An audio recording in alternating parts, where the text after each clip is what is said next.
Ataques en Irán. Aún no están claros los motivos de las explosiones reportadas en la ciudad de Isfahán, la tercera ciudad más importante del país. El gobierno iraní señaló a Israel por lo sucedido, aunque desde este último no se lo han atribuido. Esto en medio de semanas de escalada y tensiones regionales. Las elecciones más grandes del mundo ocurren en India. Casi 1.000 millones de personas votan en unos comicios que durarán 6 semanas y que tienen al primer ministro Narendra Modi como el actual favorito para obtener un tercer mandato. En Ecuador, un alcalde fue asesinado a tiros este viernes. Se trata de Jorge Maldonado, alcalde de Portobelo, una localidad en la sureña provincia costera del Oro, limítrofe con Perú. El hecho se da menos de 48 horas después del ataque perpetrado contra otro alcalde en la sureña provincia andina de Azuay. Es una nueva edición de noticias aquí en France 24 en español. Soy Jorge Hurtado.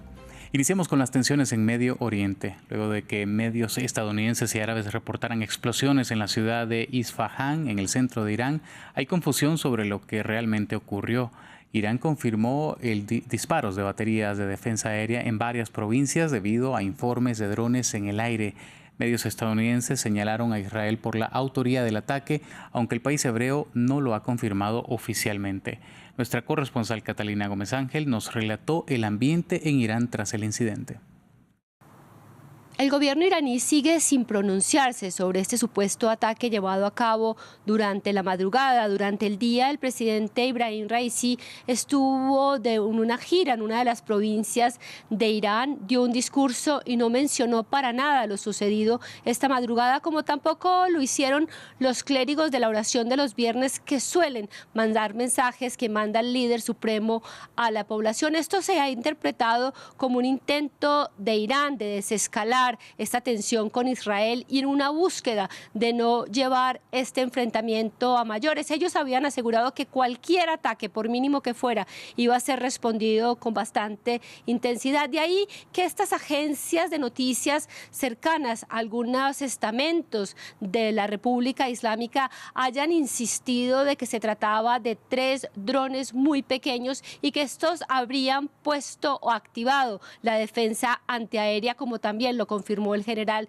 del ejército iraní, pero que no había causado ningún daño. Esto iba en contravía a lo que se dijo al comienzo del ataque, cuando después de conocerse que se hablaron de misiles. Incluso una fuente estadounidense le dijo a la cadena ABC que esto había sido con un misil. Y esta teoría volvió a tomar fuerza durante la tarde, cuando el ejército iraquí encontró partes de misiles que habrían caído después de que la ojiva con explosivos habría seguido su trayecto hacia Irán. Se habla de que aviones F-16 lanzaron estos misiles desde fuera de las fronteras iraníes, como también se había manejado esta teoría en la madrugada después de este ataque. Sin embargo, Irán insiste de que este ataque no llegó de fuera de sus fronteras, insiste que fue con drones y bastante pequeños y que no causó ningún daño. Y el único autoridad que se ha referido a él es el exministro de Relaciones Exteriores, Mohammad Javad Zarif, que incluso lo denominó como juegos pirotécnicos. Ahora hablemos de Isfahán, la ciudad de Irán donde ocurrieron las explosiones denunciadas por el gobierno de ese país. Allí está Natanz, una ciudad conocida por albergar una importante instalación nuclear para el enriquecimiento de uranio, que es parte del programa nuclear iraní y que antes ha sido blanco de presuntos ataques de sabotajes israelíes. Veamos. Situada en el corazón de la meseta iraní, a 340 kilómetros al sur de Teherán, Isfahán es una provincia altamente estratégica. Allí se encuentran numerosas bases militares, algunas de las cuales se cree que son subterráneas. De esta región procedían los drones lanzados contra Israel el pasado fin de semana. La provincia también alberga plantas de producción de municiones y conocidos centros de investigación nuclear, incluidas plantas de enriquecimiento de uranio, como esta en Natanz, donde Teherán produce uranio enriquecido al 60%.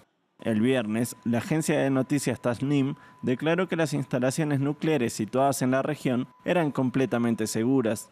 Teherán había advertido a Israel el jueves.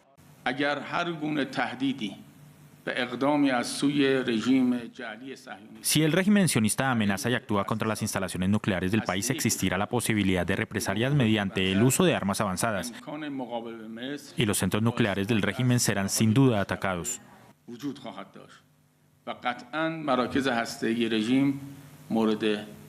En cambio, la única central nuclear del país se encuentra en el sur, en la ciudad portuaria de Bushehr. Israel acusa a Irán, que lo niega, de querer dotarse de una bomba atómica y afirmar que trata de impedirlo por todos los medios. Por su parte, Israel se considera una potencia nuclear, pero nunca ha confirmado ni desmentido su capacidad de utilizar el átomo con fines militares. El Departamento del Tesoro de Estados Unidos impuso sanciones a 2 entidades que, según afirma, ayudaron a recaudar decenas de miles de dólares para 2 colonos judíos sancionados semanas atrás por atacar a palestinos en la Cisjordania ocupada. Por su parte, la Unión Europea aprobó formalmente las primeras sanciones a colonos israelíes. El bloque apuntó contra 4 individuos y 2 organizaciones por graves abusos de derechos humanos contra palestinos. Una persona se prendió fuego frente al tribunal de Nueva York, donde se realiza el histórico juicio de Donald Trump. El departamento de policía de esa ciudad identificó al hombre como Max Azzarello, de Florida, de 37 años, quien llegó a Nueva York a principios de la semana. Según la policía, permanece en estado crítico. El suceso ocurrió poco después de que se completara la selección del jurado para el juicio, despejando el camino para que los fiscales y abogados defensores hicieran declaraciones de apertura la próxima semana. Trump enfrenta cargos por supuestos sobornos para silenciar una historia extramarital con la actriz Stormy Daniels previo a su campaña del año 2016. Comenzaron las elecciones en India. 968 millones de personas deben votar en unos comicios que durarán 6 semanas y que tienen al primer ministro Narendra Modi como actual favorito para obtener un tercer mandato. Uno de los problemas más urgentes del país y que el próximo gobierno deberá abordar tiene que ver con el desempleo entre los jóvenes. Veamos. Mohit Shawal, un joven de 24 años, repite la misma acción varias veces al día. Forma parte del 90% de jóvenes indios subempleados que tienen varios trabajos en el sector informal para mantenerse económicamente. Por la mañana es agricultor y por la tarde vende jugo de caña de azúcar en la calle. No conseguía trabajo, así que pensé en dedicarme a otra cosa. Al fin y al cabo, necesito sobrevivir. Todo el mundo intenta hacer algo por su cuenta. Aquí nadie ha conseguido trabajo en los últimos 10 años. La falta de empleo ha afectado a personas de todas las clases económicas de la India. En Nueva Delhi, Faraz, antiguo estudiante de ingeniería, abandonó sus estudios porque temía no encontrar trabajo en ese sector. Ahora pasa los días estudiando para conseguir un empleo en el gobierno. Incluso dentro del sector público, el número de vacantes fluctúa mucho, tanto en los servicios centrales como en los estatales, por lo que también aquí hay un nivel de incertidumbre que nos hace recelar de las oportunidades de empleo en el sector público. La competencia para ser funcionario es feroz. De más de 1 millón de aspirantes al año, solo 5.000 lo consiguen. Para el economista Arun Kumar, el problema del desempleo en India está provocando la emigración masiva de jóvenes indios. Los indios están esperando para ir a los países avanzados, ya sea Estados Unidos, Reino Unido, Francia, Alemania, etc. Se ven las colas ante las embajadas canadienses y ante el Alto Comisionado de Australia. Los jóvenes quieren ir allí porque aquí no encuentran trabajo, así que la generación de empleo es un problema enorme. En víspera de los comicios, una encuesta del Centro para el Estudio de las Sociedades en Desarrollo de la India reveló que la mitad de los 966 millones de votantes están preocupados por el desempleo en el país. En Ecuador, un alcalde fue asesinado a tiros este viernes. Se trata de Jorge Maldonado, alcalde de Portobelo, una localidad en la sureña provincia costera de El Oro, limítrofe con Perú. 2 hombres en moto le habrían disparado y ocurre a menos de 48 horas después del ataque perpetrado contra José Sánchez, otro alcalde en la sureña provincia andina de Azuay. Nuestro corresponsal Gustavo Ortega nos amplía. A pocas horas de que los ecuatorianos vuelvan a las urnas para pronunciarse en una consulta popular y referéndum, los asesinatos de políticos están presentes en cada evento electoral de los últimos meses. en el marco de una consulta popular relacionada en su mayoría a temas de seguridad, aumento de penas para nuevos delitos y autorización de sacar a las Fuerzas Armadas a las calles para respaldar a la Policía Nacional en la lucha contra el narcotráfico. La Policía Nacional confirmó el nuevo asesinato del alcalde de Portobelo, Jorge Maldonado, que habría sido perpetrado por dos personas que se movilizaban en una moto que posteriormente fue capturada. Jorge Maldonado murió acribillado a tiros en un sicariato a las 9 de la mañana del día viernes 19 de abril.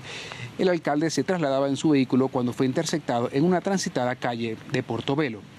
La autoridad municipal fue trasladada a un centro de salud, pero minutos más tarde la Policía Nacional confirmó de su fallecimiento. Portobelo es un cantón minero, al igual que el cantón Ponce Enríquez, donde días atrás también fue asesinado su alcalde José Sánchez, quien también habría sido acribillado por 10 sujetos vestidos con ropa militar.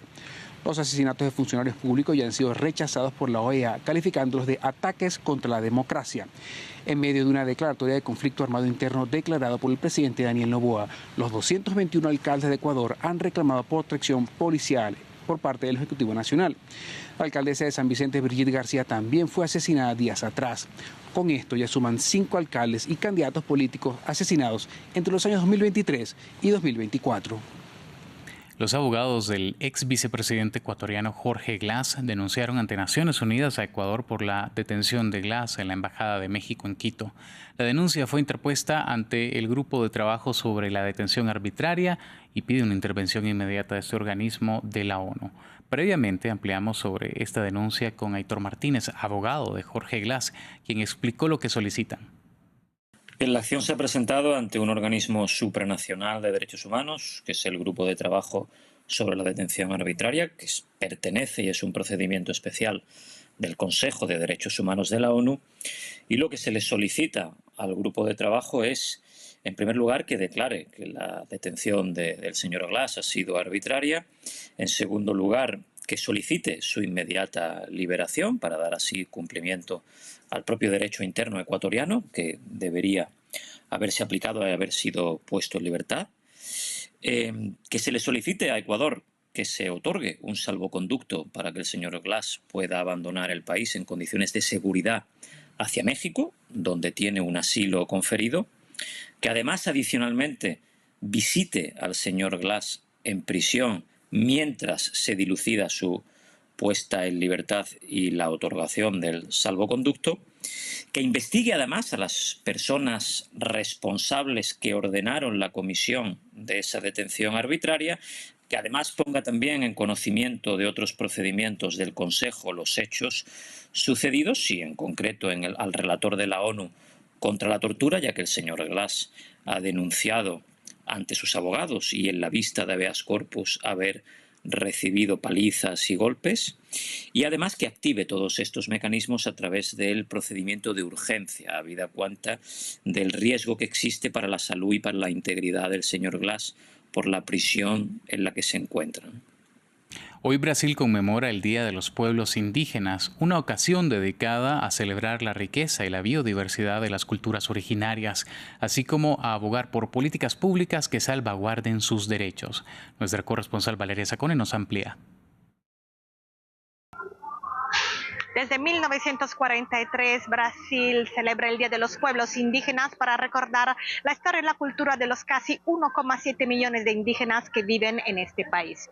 Este año la novedad es que el gobierno de Lula ha pedido formalmente perdón a los indígenas por los crímenes cometidos durante la dictadura. Se estima que cerca de 8.000 indígenas fueron asesinados por los militares. Además, desde el año pasado, Brasil tiene por primera vez un Ministerio de los Pueblos Indígenas liderado por una representante del pueblo Guayallara, y aquí en el Museo de los Pueblos Indígenas de Río de Janeiro hay por primera vez una directora indígena en sus 71 años de historia.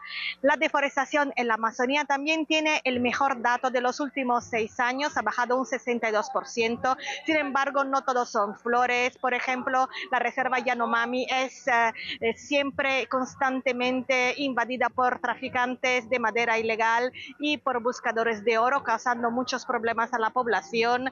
La demarcación de las tierras indígenas ha sido retomada por primera vez desde la época de Bolsonaro, pero de una forma muy tímida, y está en entredicho el llamado marco temporal, una ley aprobada el año pasado por el Congreso que establece que los indígenas solo pueden reclamar las tierras que ocupaban en 1988 cuando se promulgó la Constitución. Sin embargo, para esos indígenas que muchas veces fueron expulsados de sus tierras, es muy difícil demostrar con papeles la posesión de la tierra, y por eso el asunto está en las manos de la Corte Suprema, que en algún momento va a tener que decidir sobre este espinoso asunto. De esta forma llegamos al final de esta edición. Nos vemos en la próxima.